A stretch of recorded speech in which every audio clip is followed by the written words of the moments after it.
Foundation Professor of Islamic Studies at both Cambridge Muslim College and Ebrahim College, Director of Studies at Wolfson College, and the Shaykh Zayed, Lecturer of Islamic Studies in the Faculty of Divinity at University of Cambridge. His work includes publication on Islamic theology and Muslim-Christian relations. Thank you very much for that somewhat unwarranted fanfare, and my apologies for creeping in late. Lifetime habit which I am struggling with, but today unsuccessfully. Well, as a sort of curmudgeonly and nostalgic person, I sometimes like to pop into the Guards Museum, which is opposite the Guards Chapel, not far from Buckingham Palace. Definitely worth attending to, where the story of our oldest regiments with justifiable pride is narrated, I feel, rather well. We're taken chronologically, first of all, through the stories of forgotten conflicts, but certainly the great showdown, the field of Waterloo, and then the role of the Guards regiments in overthrowing the Third Reich. And in each case was shown how the enemy was superior weaponry and all of that. Certainly the Nazis succeeded in destroying the Guards Chapel with a missile, the likes of which we were completely incapable of replicating in the 1940s. But still, we won. The final frame is Afghanistan. Guards fighting heroically, manfully, rather well there. But instead of seeing bits of high-tech German weaponry or French Imperial Guard weaponry as trophies of war, instead what they have is a trophy taken from a dead Talib, which is a Martini Henry rifle, which the British Army stopped using long before the First World War, but which this Talib was apparently grasping at the moment of his demise. A rather strange point is being made there. And I think at the moment we're all feeling somewhat disoriented by this denouement, this end, this debacle, this humiliation for the regiments, which seems to draw the curtain on that centuries-old honourable story. Now we are defeated not by superior weaponry, but by hillbillies with plastic sandals. And we are all struggling to process that. Military history, strategic history, geopolitics, it's not going to be the same again. Well, I shall not spend time boasting about how I saw it happening all along, because I didn't. Even though, of course, the faculty of divinity is where we divine the future. It should be the first point of call for anybody who wants to know about the world. But no, I didn't expect this. But nonetheless, perhaps a theological perspective will help. What is going on if our super drones that zap, well, often not quite sure who they zap, but they can see through mountains and do all kinds of other amazing things, are not going to solve the problem of these Islamist insurgencies? Then is there a way of understanding at some kind of mental, even theological level? I consider Sir Nicholas as a splendid exception to the habit of so many limp-like ambassadors of nervously peeping over the embassy walls to perceive the beards and the burqas milling around outside, and assuming that those are Neanderthals with whom one could not have a conversation, a meeting of minds, ideas. One doesn't speak to Neanderthals. But now perhaps we need to move into rather more old-fashioned dialogical modes. What makes them tick? Well, this country already has 22 Deobandi seminaries, including some people who have a pretty good sense of what is going on. That's the default of British Islam. In many British cities, the default religion now. The young people, the institutions, the full mosques, they tend to be Deobandi, Brailvi, Maturidi, Hanafi, Qadiri, Naqshbandi. They're in the same line from the same Samarkand tradition. The blimps of Whitehall, never occurred to them to ask them whether they might have any suggestions on what is a Deobandi and how to talk to them. Certainly not. But had they done so, we just fantasize, divine a little bit, what would they have heard? Maulana Yusuf Mutala, who died recently, the leading British Muslim scholar, really, had some very decided ideas on the Taliban and what one might describe as their narco-Puritanism. They represent a very strange aberration in the history of the religion, and narco-Puritanism doesn't quite work. And my suspicion is that it's full of so many fudges and theological incoherences that it will gradually give way to the far better argued sort of Daesh and Al-Qaeda type theologies whose lineage stretches ultimately back to Riyadh and which has a global infrastructure to intellectually support it. Taliban may just be a transitional moment. But the Deobandi heritage, the heritage of the Hanafis of Samarkand, the extraordinary summit of what academics are increasingly recognizing as the Timurid Renaissance, the miracle of Herat, now a somewhat diminished place, but once, I would say, one of the 3 or 4 most interesting, flourishing places on earth. This is the land of Hussein Kashifi, the Sunni preacher of the great mosque of Herat, from that Hanafi Qadri line, whose book on the Prophet's family is the most popular book ever amongst Shi'i Muslims. Ecumenical age, quite an accomplishment. Hussein Bayqara, the great poet Sultan, one of the great Medici-type patrons of very high, sophisticated civilization, the music, the calligraphy, the art, the miniatures, and so forth. This is all well known. Mullah Jami, the great logician mystic, author of Layla Majnun. We know what the region is capable of. And that is still the discourse, because of a certain Islamic traditionalism, with which one can speak. So the theology is Maturidi. Now, in my various amateur investigations of writings about Commander Mas'ud, I haven't really found much about his theology. People write about his love of Sufi mysticism. He loves Hafiz Bidil. He used to have Ghazali's Kimya-i Sa'adat read to him when he was on campaigns. That bespeaks a very classical kind of mainstream education, but not much about the theology. However, it must have been the Maturidi theology, because technically everybody in that region, if they're not Shi'i, are Maturidi.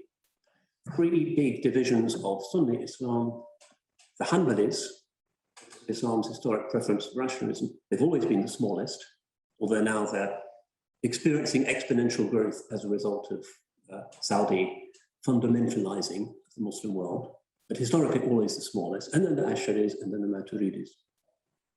Maturidi is said to be on the most rationalizing end of the Muslim theological spectrum. Pick up any of their multi-volume works. The first few volumes are all about Aristotelian questions of definition and naming and analogy and its logic, and it's a very heavy, deep, philosophical, scholastic exercise. This is serious medieval thought. And because of its strong emphasis on the primacy of reason, it has often been represented, for instance, by a lot of modern Turkish theologians and by a lot of modern British theologians. There's a lot of British Muslim theologians who are writing about Maturidism and modernity, for instance, has been regarded as a very appropriate form of Islamic religion with which to engage with modernity, which at least calls itself a civilization in which values are sourced in reason. As one sees the woke epidemic stretching its tentacles across Western universities, one wonders how long that will last. Freedom of expression and reason and open debate, maybe not much longer. But in any case, that's what, in principle, we are committed to. So the traditional madrasa curriculum in Afghanistan, as in Turkey and in the Maturidi world, will say, you have to demonstrate every premise of religion through reason. Al-asl al-ta'lil is what Maturidi himself said. Al-asl al-ta'lil, in other words, there's a reason for everything. God's law is rational. You may have to work quite hard to see exactly why, but generally you can see why marriage is a good institution, why theft is punished, why alcohol is a disagreeable institution. There's a reason for it. It's strongly rationalizing, unlike the current turbo fundamentalism promoted by the Saudis. So that seems on the face of it to be rather a good kind of context to negotiate with. But the key issue here, and the one where the Taliban seem to be pushing in a different direction, is a debate technically known as the fallibilism-infallibilism debate, which is a big thing in Islamic theology and jurisprudence. Classical Ash'arism and most of the later Maturidis, including the Samarkand school, to whom the Sunnis of Afghanistan pay lip service at any rate, takes the apparently startling view that whenever a properly constituted thinker rules on a moral or jurisprudential issue, that person is right. So the Sharia is an enormous, diverse field of different opinions which are all taken somehow to be right. Now that might seem like a radical subjectivism to us. Maturidi himself didn't take that view. He was a fallibilist. He thought some jurists are right, some are wrong. But nonetheless, the Maturidi tradition from Samarkand, which has been inherited by the Deobandis, as well as by sort of indigenous, if you like, Central Asian lineages of scholarship, takes this view. And that is one reason why Hanafi societies very often have been quite plural, not in a kind of Lockean modern indifferentist sense, but in on the basis of a religious certainty that cultivates what Thomas Bauer, a German academic, calls the culture of ambiguity. Very good book that's been done into English recently, that says classical Islam, until about the middle of the 19th century, loved diversity, multiplicity, regarded that as God's purpose for the religion. Nowadays, as a result of reactive ideologizing of religion, defensiveness, fundamentalizing, that is a less common position, and Muslims nowadays are reaching for unitive solutions to everything. So how do you arrange the gender issue in universities? Of course, there's only one view. The Taliban will tell you that. Well, the traditional Maturidi would have told you, well, there's this opinion, and there's that opinion, and there's the other opinion, they're all right. And the state, in any case, has no executive power to intervene in those things. The nation state is not a concept that's really accommodated in Islamic law. So I recommend Thomas Bauer, The Culture of Ambiguity, to give you a sense, depressing perhaps, of what a great gulf there is between normative medieval Islam, which means up to the middle of the 19th century, he says, and modern Islam, where everybody's looking for the Islamic view on something. This is Islamic banking, this is Islamic insurance, this is how the hijab goes. So we are nowadays infallibilists, and certainly for the Saudis, who have been the most significant agent of change in the Muslim world in the last century, that fallibilist position is very important, going back to people like Ibn Taymiyyah, Ibn Hazm, and so forth. Highly judgmental. The certainties, the moral absolutism of Semitic monotheism connected to the conviction that one can be uniquely right. The consequences you can see in very many places. So Maturidis turn out to be interesting in that if you are talking to a talib and he's actually literate, he's actually been to a library and looked at these things, and at least on the surface he's committed to that because he says he's a Hanafi, which means he has to be a Maturidi really. And you walk him through those texts, you can very easily demonstrate that this fallibilism is just not his heritage, not his tradition. The problem is those books are neglected.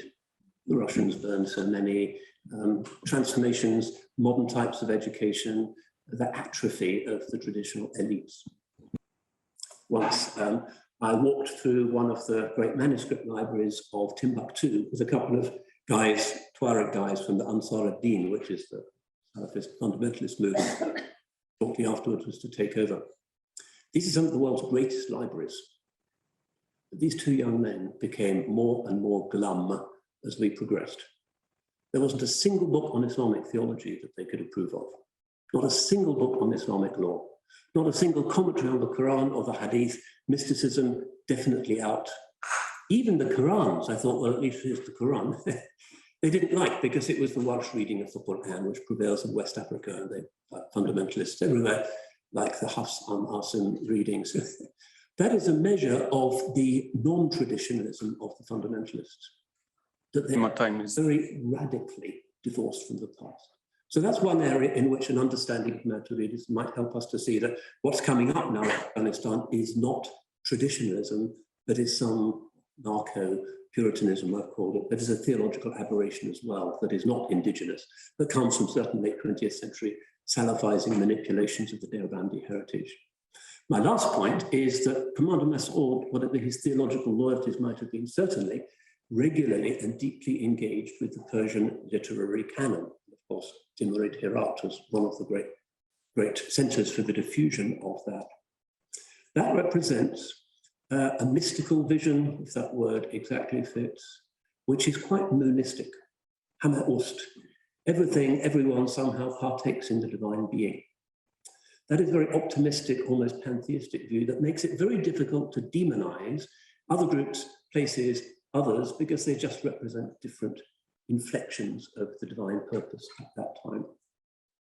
So in many European Muslim theological traditions, particularly in France, for instance, a lot of the intellectuals trace themselves back to Abdul al-Jazairi, the great commentator on Ibn Arabi, who became a great resistance leader against the French in the middle of the 19th century, who was at the opposite end of the theological, mystical, humane spectrum from the Taliban, the fallibilist hillbillies. So yeah, a study of mysticism really helps. A study of the theology, which in many cases enables and legitimizes the mysticism, really helps. But the take home for those of you for whom this is just angels on the head of a pin is what we're seeing is not a reversion to what is traditionally normative in Afghan piety, but another modern aberration of the kind that can be found in Bible Belt, settlers on the West Bank, Hindutva in India is one of the ideologizing narrowings of religion that I think it's going to take a very long time to sort out. But the drones won't do it. Simply killing them, mowing the lawn,